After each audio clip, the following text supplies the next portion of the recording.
Welcome back, everyone. This is Larry Morris, and this is session 2 of my self-publishing series. And today we're going to talk about establishing defaults for Word so that formatting your manuscripts becomes easier as you write them. And we'll also talk about something that you need to do in Windows in order to get that accomplished. But the first thing we'll look at, and by the way, I've just brought up a normal blank Word document. You can bring up any document to do this. It doesn't have to be a new one. But the very first thing we'll talk about is a couple of changes that will be beneficial in the Word options module. And to get to that, we need to first of all go to the file in the upper left hand corner, pull that down, and all the way down at the bottom you'll see an options selection, and that's the one we want to take. And when you click on that, that gets you to the Word options block. I would encourage you to look at least take a close look at all of these options and make a decision whether or not you want the stock defaults that come with Word. You'll notice on almost all the options there's a little I right there, and that means there is information available to it if you hover over it. If that's not enough information to understand what they're talking about, you can always go out to Google and do a search on that particular Word option, and you'll get several different videos, much like the ones I'm producing, to show you what that option means and how it works. The changes we're talking about today are all going to be in the advanced area. The first one, a little ways down the first page, is called the default paragraph style. That option controls which word style will be the default when a new Word document is opened. And we'll talk a little bit about how those styles work in this video, just a few minutes about it, and then we'll go in greater detail when we get to the next session. But I would suggest picking normal for this option. The second thing to look at a little further down is the cut, copy, and paste options. In a lot of cases, people will wonder why, when they do a cut or a copy and then paste it somewhere else, that the format of what they're pasting looks different than it does where they copied it from. And this might explain a little bit of that, and that'll give you an idea of all the different ways you can control how cut, copy, and paste works in Word. The second option real close to this, and we'll give you an example of this after we get out of the options block, is how you want a picture oriented when you insert it. And I've mentioned before that when you insert a picture, there's a little block that pops up to the upper right of that photograph to give you options on how to display it. Well, this is one of those options, and this is the list that's typically in that little box that pops up, and I always pick tight as a default, and I can show you why when we get out of this. The last one we'll talk about is the image size and quality section, just a little further down. Image size and quality, right next to that, there's a pull down. I would suggest pulling that down and selecting all new documents. That means every time you start a new document, these options will be in effect. Check box, the box that says do not compress images, and then select in the default resolution drop down the high fidelity. option. What this will do is make sure that when you save a Word document that has photographs in it, Word is not going to attempt to compress those documents. This is particularly meaningful if the photographs you have are JPEGs, because JPEGs are already, by their very nature, a compressed file. So if you don't have this set up right, Word is going to try to compress those again as it saves them. And this will cause your Word document to be larger than normal, but the quality that you get from the photographs greatly outweighs the size of that document. When you're done with all these, just press OK. Now, before we move on to actually setting up the options in most of the defaults in Word, let's take a look at how that insert photograph option works. I'm going to press insert and then pull down pictures, and you'll get a normal Windows Explorer box up, and I'll pick a photograph and it gets inserted. Now, as soon as it's inserted, you'll see this little box pop up right here.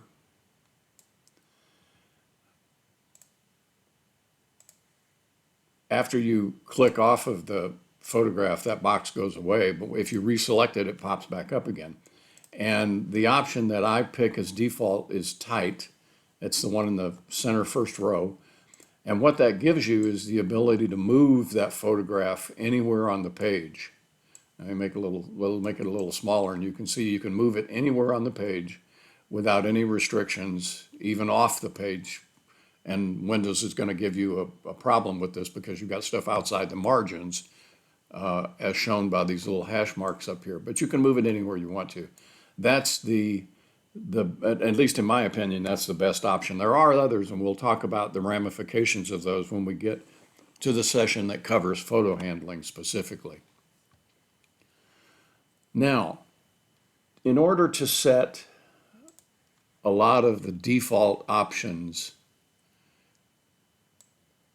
like these, the font, the type size, the type of justification you want or orientation on the page, left justified, right justified, centered, whatever.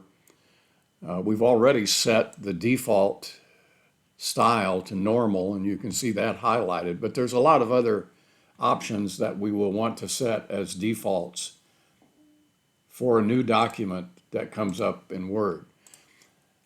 And to be honest with you, I use Word almost exclusively for writing books and short stories that I later publish. So I want to make sure when Word starts a new document, I don't have to go through all of the issues of setting all of the options correctly and perhaps missing one. I do them all in the template, the Word default template, so that every time I bring up a new document, it's ready to go.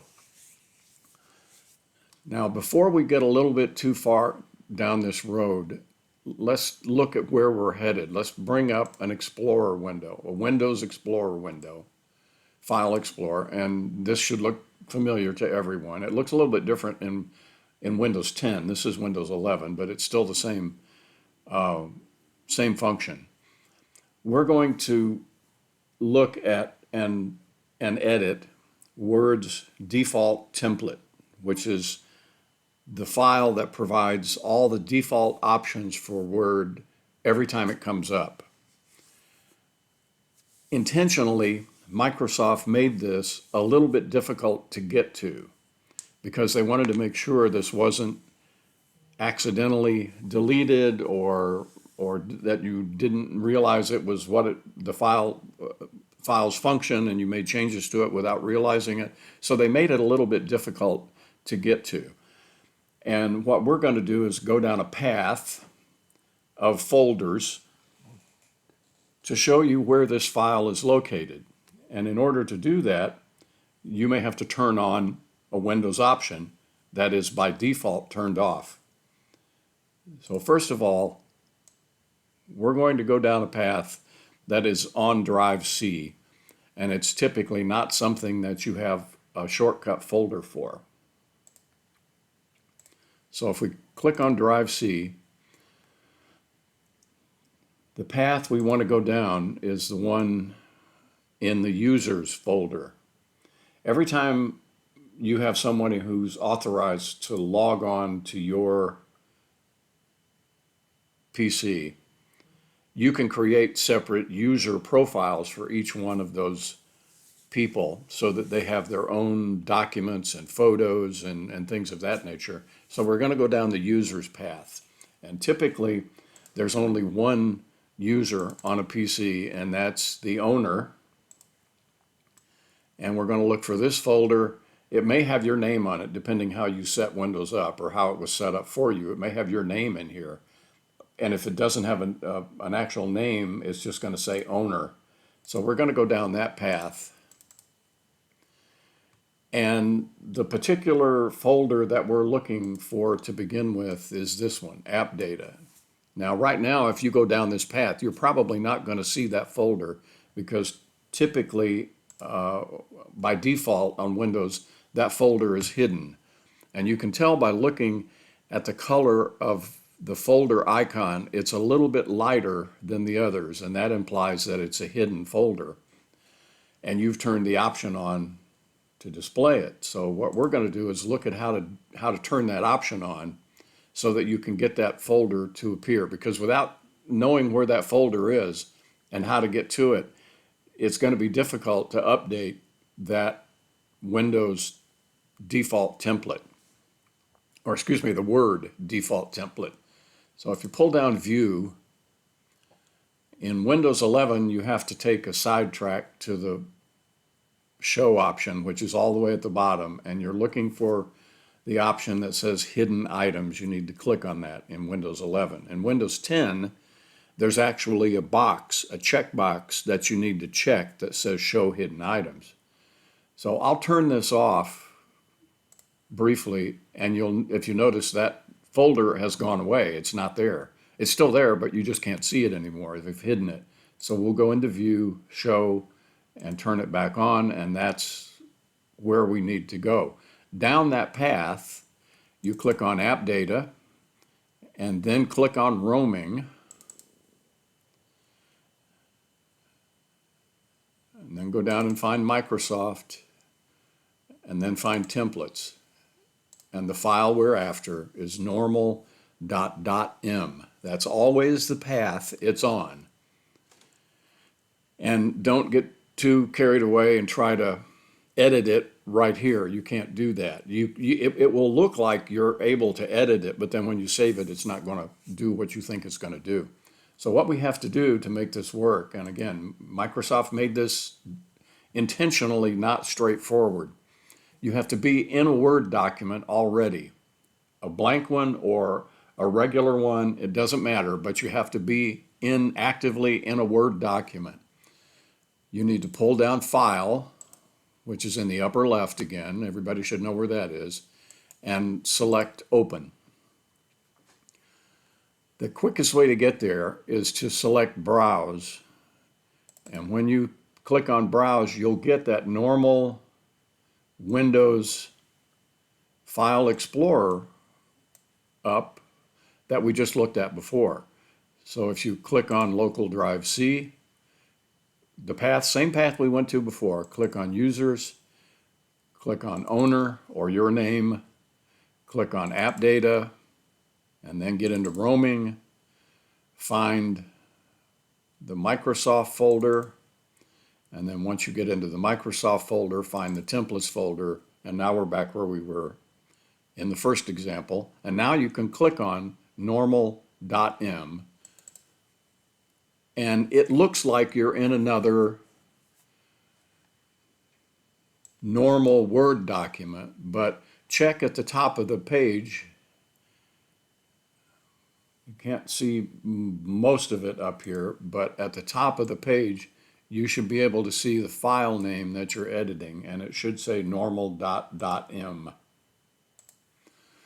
So everything that you set when this is the mode you're in becomes the default for every new document that you bring up in Word. And The things I would suggest setting are number one, your favorite font, number two, the font size, and then at the bottom of a lot of the blocks, you'll see this small arrow on the bottom right-hand corner. What that arrow indicates is that you can click on that and it will open up this entire block so you can make all kinds of changes. So after you set the font and the type size, open up the paragraph block, and we'll get into both of these, indents and spacing and line and page breaks. But this is where you can set the orientation of the text, left, right, center, justified, whatever. You can set indentation preferences. You can set indentation, paragraph indentation preferences. A lot of people want paragraphs indented, the first line. I'm not one of those, so I click on none. The spacing before and after is again at the paragraph level.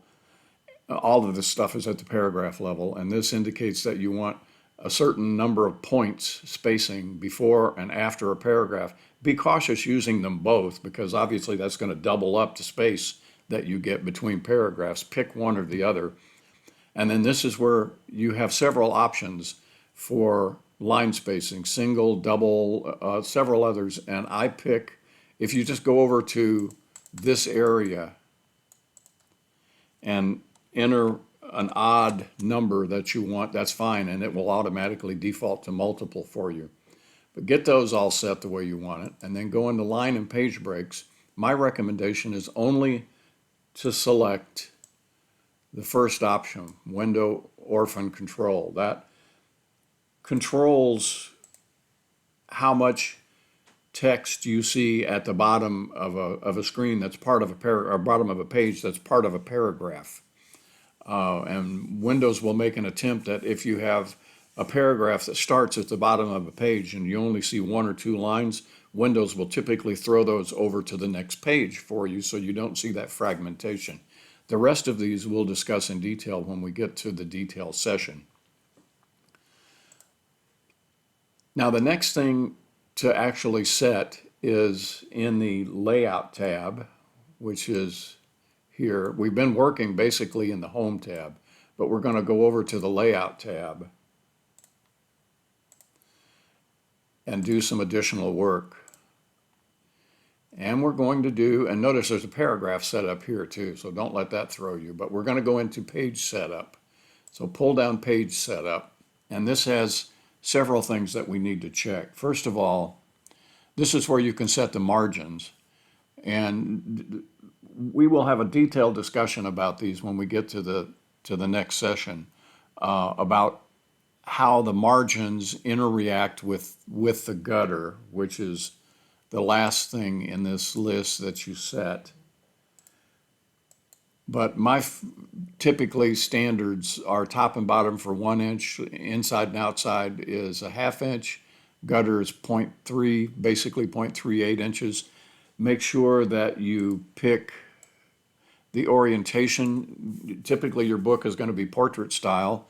And also on this pull down, make sure you select mirrored margins because that's what actually gives you the larger gutter in the middle of the book, is making sure you click mirrored margins. And then go to the next tab, which is paper, and you get to define the trim size of the book. And notice if you pull this down, there's a lot of normal ones that you see all the time in Word. And a lot of them I keep having to look up to remember what they are because some of them are so archaic that I can't keep track of all of them. But the easiest thing to do is just select custom size, and then you can fill in width and height that you want. And this, I usually run 6x9. That's what my books are, and I use default tray for printer and paper.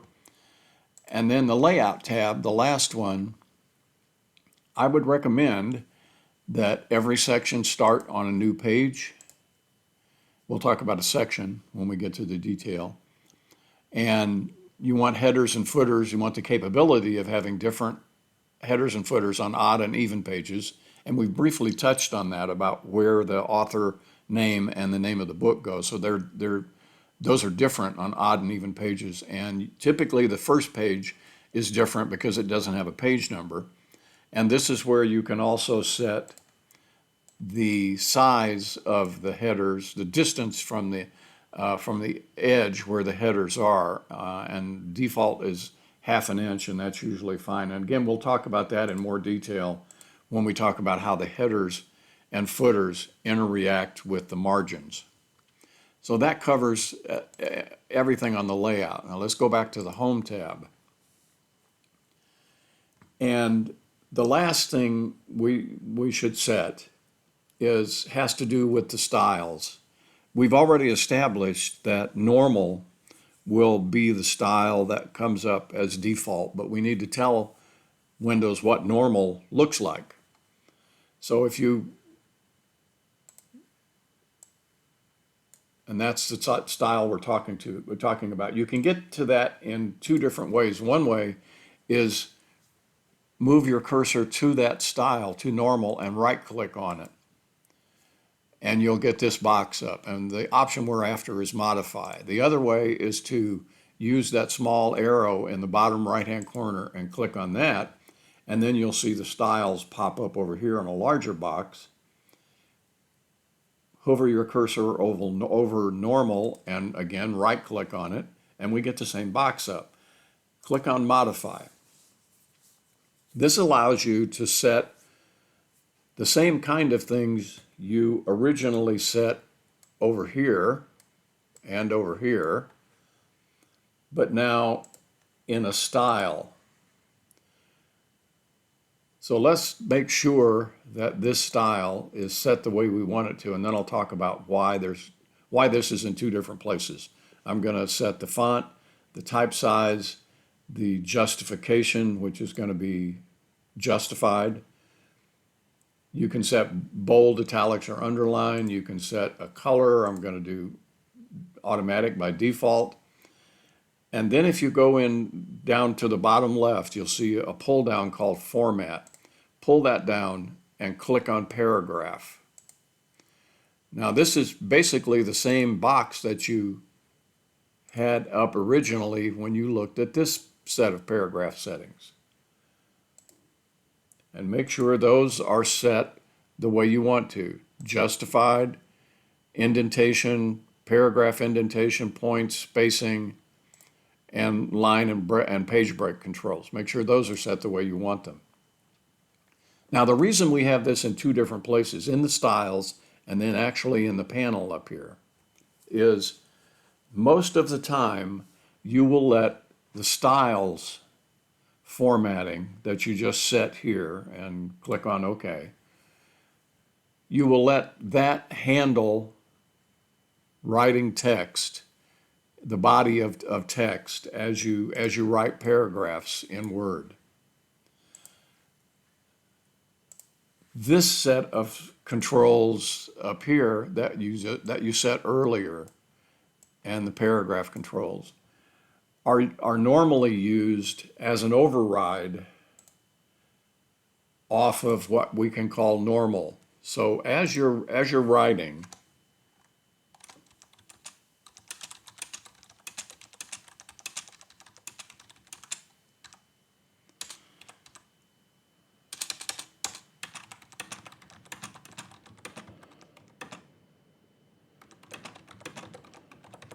if I can spell it all right, we have allowed normal to control the indentation, the font, the type size, and everything.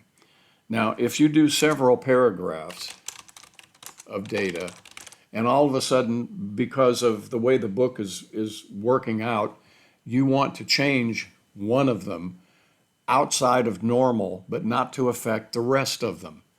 The way to do that is to highlight that entire paragraph and then make changes up here. So let's change that, only that paragraph, to Times New Roman and 12 point. Now we've got two different styles. Normal is still in effect, Because if we go down here and hit the carriage return to start a new paragraph, normal will be back in effect. So this gives you a tremendous amount of control and I also have the four typical styles I have a definition on when I start a book are normally a header, header one. I usually have two levels of heading, which we'll talk about. Normal, which is most of the text in the book. And then I also have a quote style defined where it's always in italics and it's centered, which you can see here. It's in italics and it's centered. And the paragraph style of the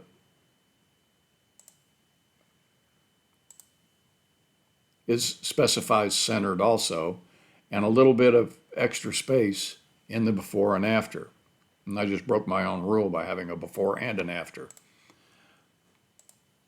And to get a quote, just like we talked before about doing an exception up here, you can use the styles, but you can use them in a more powerful mode.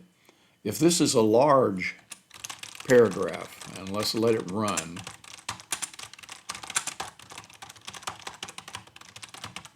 and you want the entire paragraph changed, and notice you can see the space between these paragraphs. It's obvious that we now have 1, 2, 3, 4 paragraphs. And you want this paragraph to be a quote. The way styles work, you can put your cursor at the beginning of that paragraph and simply click on the style. And now you have that style, that entire paragraph has been reformatted. Most of the time, Word works at the paragraph level. If you want to put it back to the way it was normal, again, put the cursor at the beginning of the paragraph and click on that style, and it changes the entire paragraph. So this is an incredibly powerful feature of Word. And again, if you use these styles, particularly the header, header one, header two, depending on how many levels of headings you have, Word will automatically build a table of contents for you and keep track of all of those page numbers so that as you add or change pages in the book and move things around, Word will automatically keep that table of contents updated. So a very powerful feature. But that covers basically setting all of the defaults for Word, and we've set them all again in this file, normal.m.